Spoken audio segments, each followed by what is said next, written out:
Selamat datang di Pojok Santai, channel khusus yang membahas komik dan novel dengan cara asyik. Rara Murni hampir saja kegadisannya dirusak Kales Renggi, hingga muncul seorang pria aneh yang menggunakan kerudung sebagai penutup muka. Siapakah dia? Yuk langsung saja disimak video kali ini.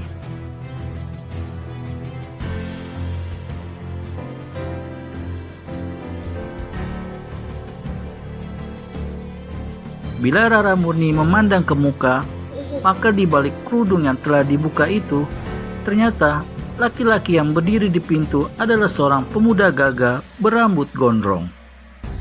Meski tertawanya tadi mengekeh dan bergelak, namun parasnya yang gagah itu condong kepada paras anak-anak.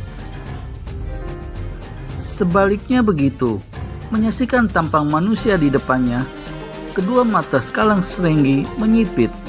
Kulit mukanya mengerenyit. Otaknya berputar dengan cepat, mengingat-ingat di mana dia pernah melihat pemuda ini sebelumnya. Dan secepat dia ingat, maka menggeramlah Kales Renggi. Pemuda yang ada di hadapannya saat itu tak lain daripada pemuda yang malam tadi telah berteduh di teratak di luar kota raja, sewaktu hari hujan lebat dan sewaktu dia tengah bicara dengan Werku Alit. Juga pemuda inilah yang kemudian ditotok Werku Alit, dan dia sendiri menghadiahkan satu tendangan. Hei, ingat gak siapa aku? Saudara, apa urusanmu dalam hal ini? Bentak Kales Renggi garang. Tangan kirinya menyelinap ke balik pinggang di mana tersisip sebilah keris. Tentu ada saudara. Pertama, kau telah menghadiahkan tendangan padaku malam tadi. Enak juga tendangan itu. Lalu, aku tidak begitu suka pada manusia-manusia yang bersifat ular kepala dua, pengkhianat besar, serta tukang rusak kehormatan perempuan. Apa itu kurang cukup untuk bikin urusan denganmu? Kales Renggi menggumam. Jadi hari ini aku berhadapan dengan seorang pendekar budiman, Satu hal yang menyenangkan sekali. Habis berkata begini, Kales Renggi keluarkan suara berdengus dari hidungnya. Terangkan dulu siapa kau punya nama, katanya kemudian. Kau kelewat Rama tanya-tanya segala nama. Namaku sudah kutuliskan pada kening ketiga anak buahmu, jawab si pemuda pula. Kales Renggi tertawa mengejek. Baru kali ini aku bertemu manusia yang namanya adalah 3 buah angka. Angka-angka gila. Si pemuda tertawa.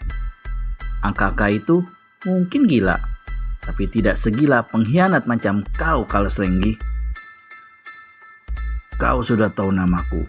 Kenapa tidak lekas kabur, tinggalkan tempat ini?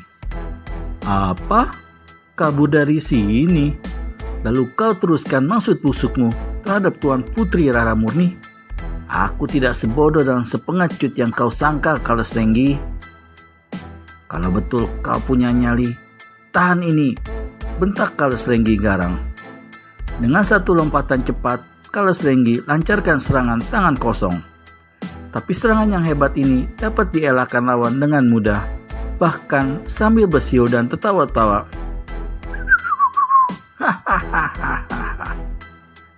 Kales Renggi, kalau mau baku jotos, jangan di dalam sini. Mari keluar, kata si pemuda rambut gondrong atau pendekar 212 Wiro Sableng. Sengaja dia berkata begitu karena khawatir dalam pertempuran nanti Rara Murni yang juga berada di ruangan itu akan mendapat celaka.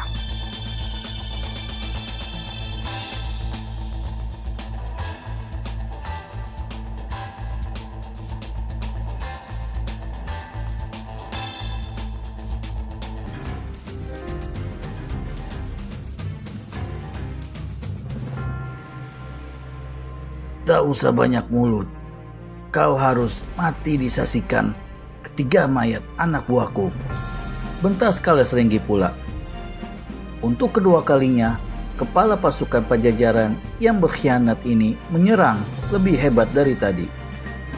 Tiba-tiba, orang yang diserangnya lenyap dari hadapannya. Kemudian di belakangnya terdengar suara siulan. "Aku di sini, Kalasrenggi. Mengapa menyerang tempat kosong?" Kalasrenggi katakan rahang. Dia berbalik dengan cepat dan menyerang lebih ganas. Tangannya bergerak cepat, tendangan kaki bertubi-tubi. Keseluruhannya mengeluarkan angin yang keras dan bersiuran. Agaknya permainan silat tangan kosong Kalasrenggi tidak dari tingkat rendahan. Dari angin pukulan dan tendangannya, Wiro sudah dapat menjajaki kehebatan lawan. Karena tak mau ambil resiko, pemuda ini segera bergerak cepat. Dalam waktu yang singkat, 3 jurus berlalu dengan cepat. Pada saat memasuki jurus keempat, Wiro Sableng melihat Rara Murni melarikan diri keluar kuil. Sambil rundukan kepala, mengelakkan hantaman tinju Kalasrenggi, Wiro berseru, Rara, tunggu! Jangan pergi dulu!" Tapi mana mau si gadis dengar. Sambil menyisingkan kainnya ke atas, Rara Murni mempercepat larinya. Terpaksa Pendekar 212 lepaskan pukulan tangan kanan ke arah kedua kaki gadis itu. Serangkum angin melesat deras dan dingin. Rara Murni merasa kedua kakinya seperti disiram air es.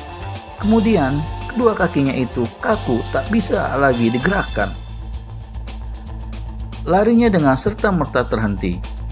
Melihat lawan melakukan 2 gerakan sekaligus, maka kesempatan ini dipergunakan oleh Kalasrenggi untuk membobolkan pertahanan lawan.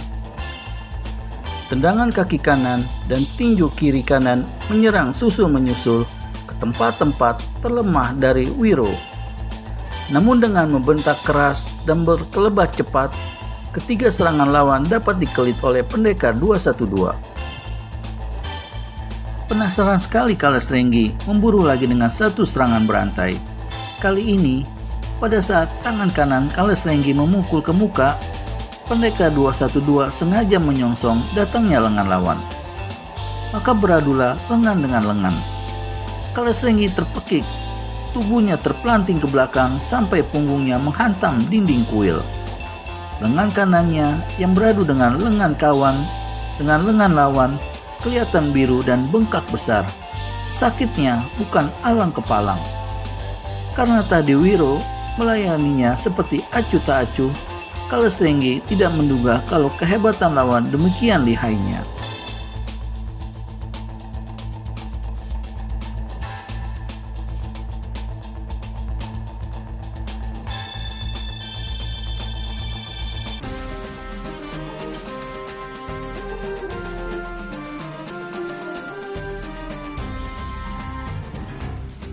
Sesudah mengurut lengannya yang bengkak biru serta mengalirkan tenaga dalam ke bagian yang terpukul itu, maka kemudian Kalasrenggi dengan tangan kirinya mencabut sebilah keris dari balik pinggang. Senjata ini sebuah senjata pusaka juga rupanya, karena memancarkan sinar membiru. Tanpa banyak bicara, kepala pasukan Pajajaran itu segera lancarkan serangan dahsyat. Kalasrenggi memang seorang kidal dan permainan kerisnya juga sudah mencapai tingkat yang matang. Apalagi dengan mempergunakan tangan kiri itu, maka serangan-serangannya sukar diduga. Namun demikian, Pendekar 212 sudah punya rencana sendiri terhadap manusia kepala 2 ini. Dibiarkan dan dielakkan saja untuk beberapa lamanya serangan-serangan keris Kalasrenggi.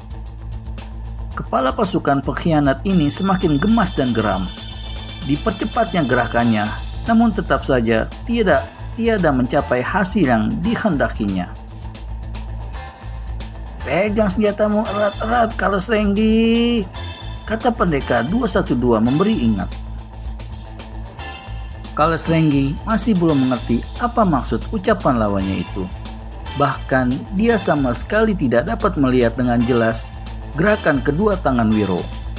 Tahu-tahu saja dirasakannya keris pusakanya terlepas dari tangan.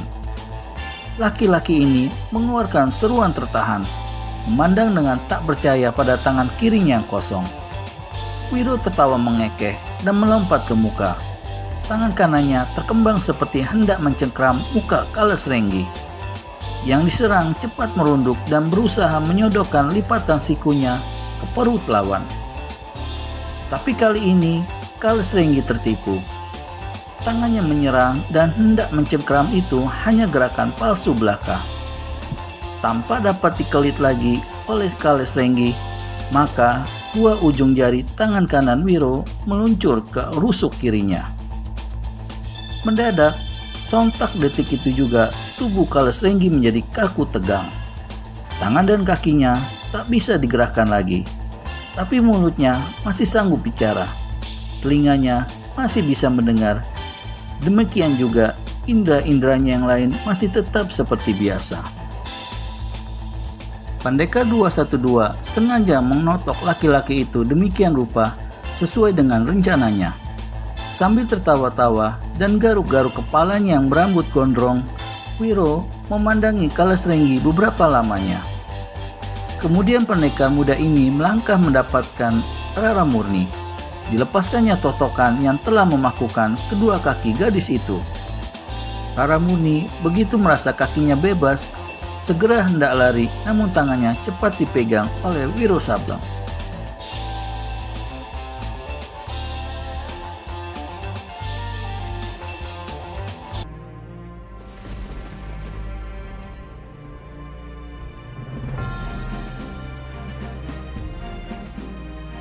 "Lepaskan tanganku!" teriak Rara Murni. Terhadapku tak usah takut Rara Murni, kata pendekar 21 pula. "Kau siapa?" tanya Rara Murni dan berusaha melepaskan tangannya yang dipegang.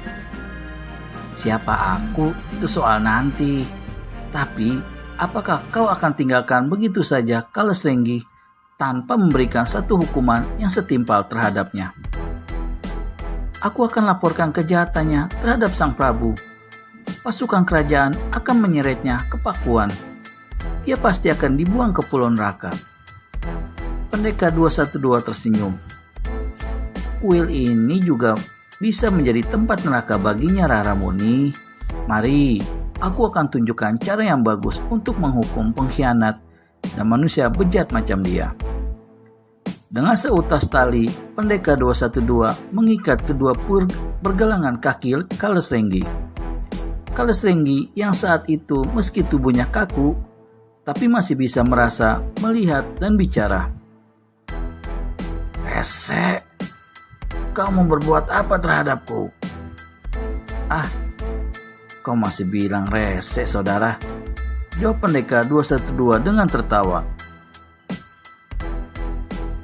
"Pernahkah kau melihat dunia terbalik? Melihat dengan kaki ke atas dan kepala di bawah?" "Apa maksudmu?" bentak Kales Renggi. Tapi dalam hatinya, dia sudah dapat menduga apa yang bakal dilakukan oleh Wiro Sableng dan tubuhnya mengucurkan keringat dingin. "Apa maksudku? Kita akan saksikan sama-sama Kales Renggi," kata Wiro Sableng pula. Sekali saja tali yang mengikat kedua pergelangan kaki Kales Renggi ditariknya, maka terbantinglah laki-laki itu ke lantai kuil. Kutuk serapah dan keluh kesakitan bersemburan dari mulut Kales Renggi. "Sudahlah, jangan memaki-maki juga, tak ada gunanya," kata pendekar 212. Dia memandang ke atas atap kuil dan dilihatnya sebuah tiang yang membentang memalang di bawah atap. Ujung tali yang dipegangnya dilemparkannya ke atas.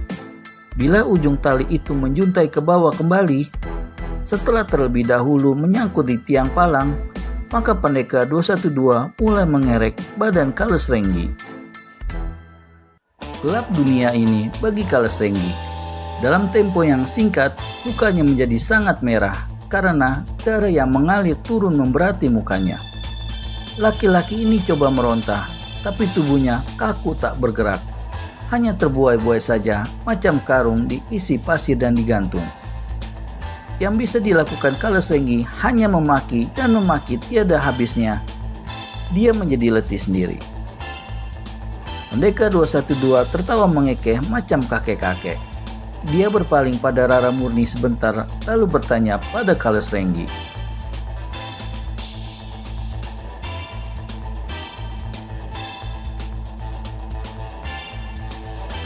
Bagaimana? Indah kan dunia ini bila dilihat terbalik? Demi setan, bila bebas, aku bersumpah untuk mencincang tubuhmu, rese. Hardik Kales Renggi. Sumpahmu terlalu hebat, Kales Renggi. Tapi bisakah kamu bebaskan dirimu dari jari-jari tanganku ini? Dengan senyum-senyum, Wiro melangkah mendekati Kales Renggi. Kemudian 10 jari-jari tangannya menggerayang menggelitiki tulang rusuk Kales Renggi. Laki-laki ini menjerit, melolong setinggi langit sampai suaranya menjadi serak. Wiro tertawa senang. Rara Murni sendiri hampir-hampir tak dapat menahan gelinya. Dan Kales Renggi terus juga berteriak, menjerit, melolong dan memekik dengan suaranya serak parau itu. Rara Murni, ayo, ngapa diam saja? Kalau kau ingin membalaskan sakit hatimu terhadapnya, inilah saatnya, kata Wiro Sableng pula. Meski amarahnya memang masih meluap terhadap Kales Renggi, namun berada lebih lama di situ menimbulkan kekhawatiran bagi Rara Murni. Gadis ini, walau bagaimanapun, tak dapat memastikan manusia yang bagaimana adanya. Pemuda rambut gondrong itu, meskipun dianya telah menolong dan menyelamatkan diri serta kehormatannya.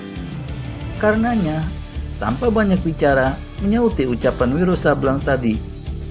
Juga tanpa membuang waktu, Rara Murni segera lari meninggalkan kuil itu.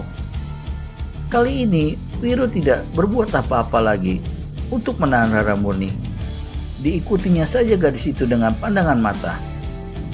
Dasar gadis bodoh, gerendeng pendekar 212 dalam hati.